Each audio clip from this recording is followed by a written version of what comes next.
Ventilator से ventilator तक 14 नवंबर 2021। आज के दिन आज से एक साल पहले जब सूरज तुलू हो रहा था तब मेरे वहमो गुमा में भी न था कि आज जब ये सूरज गुरूब होगा तब मेरी बेगम, मेरे बच्चों की माँ, मेरी मोहब्बत, मेरी बेहतरीन दोस्त, मेरे लिए हर लम्हे दुआएं मांगने वाले के आखिरी सफर का आगाज हो रहा होगा। मेरी सबसे प्यारी शय की उल्टी गिनती शुरू हो चुकी होगी।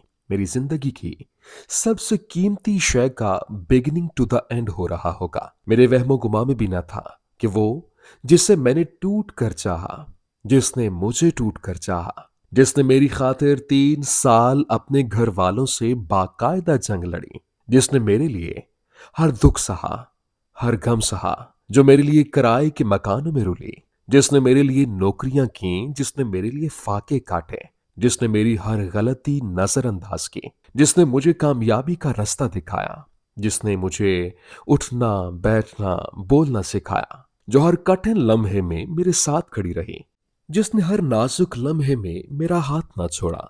उसकी दुनिया और मेरी दुनिया में कुछ मुश्तरक नहीं था सिवाय मोहब्बत के। वो बहुत अमीर थी और मैं बहुत गरीब। वो पली बड़ी दुबई में और मैं खालिस पेंडू।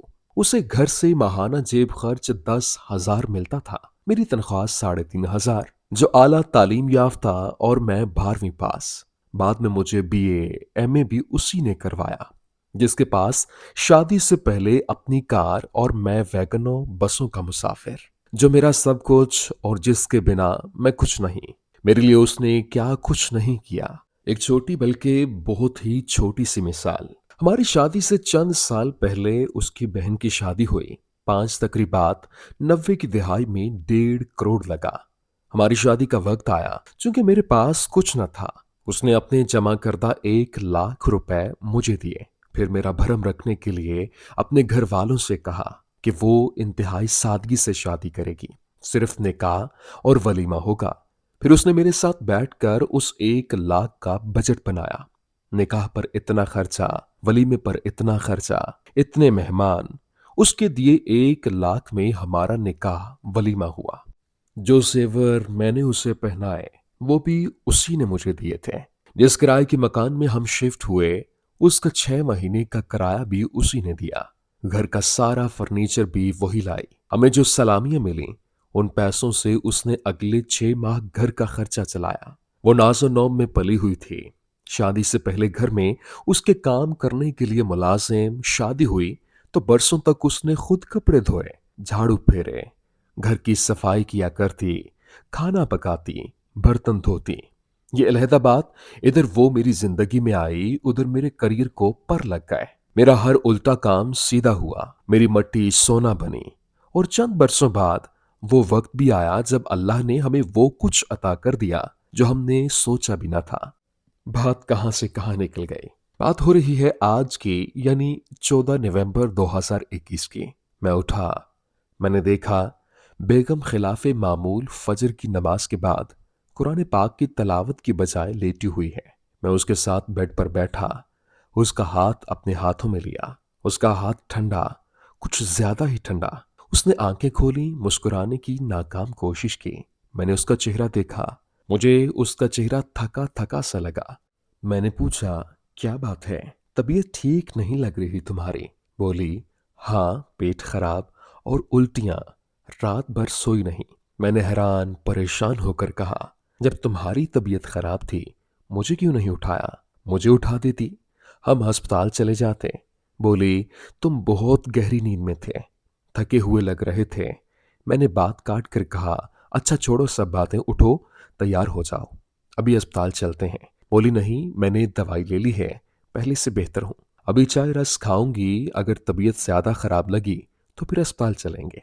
मुझे याद, अगले 3-4 घंटे जब तक मैं घर रहा, मैं वक्फे वक्फे से उसकी तबीयत पूछता रहा और उसे अस्पताल जाकर चेकअप करवाने का कहता रहा। वो हर बार एक ही जवाब देती रही, फिक्र न करो, मैं ठीक हूं। अस्पताल जाकर क्या करना? क्योंकि मुझे पता था वो अस्पताल जाने, टीका या ड्रिप लगवाने, दवाइयां खाने से बहुत घबराती थी। लिहाजा मैंने उसे ये भी कहा, बस एक बार डॉक्टर से चेकअप करवा लो, चाहे दवाइयां ना खाना, टीका ना लगवाना। मगर वो ना मानी। मुझे अच्छी तरह याद है दोपहर को घर से निकलते वक्त जब मैंने उसका माथा चूमा तो मुझे उसका माथा हल्का हल्का गर्म महसूस हुआ। मैंने कहा, बुखार लग रहा है।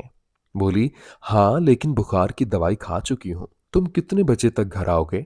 मैंने कहा, मैं शाम 4-5 बजे तक आ जाऊंगा, लेकिन तबीयत ज्यादा खराब हुई तो फोन कर देना, मैं उसी वक्त आ जाऊंगा। कहने लगी, ठीक है। मैं घर से निकला, एक टीवी रिकॉर्डिंग कराई, एक मीटिंग की, 2 लोगों से मिला और अभी सोच ही रहा था कि जिम जाऊं या घर। फोन की घंटी बजी। घर से फोन था। बेगम की तबीयत बहुत खराब। वो नीम बेहोश बात कर रही, न किसी बात का जवाब दे रही। जल्दी घर पहुंचो। मैं फौरन घर पहुंचा।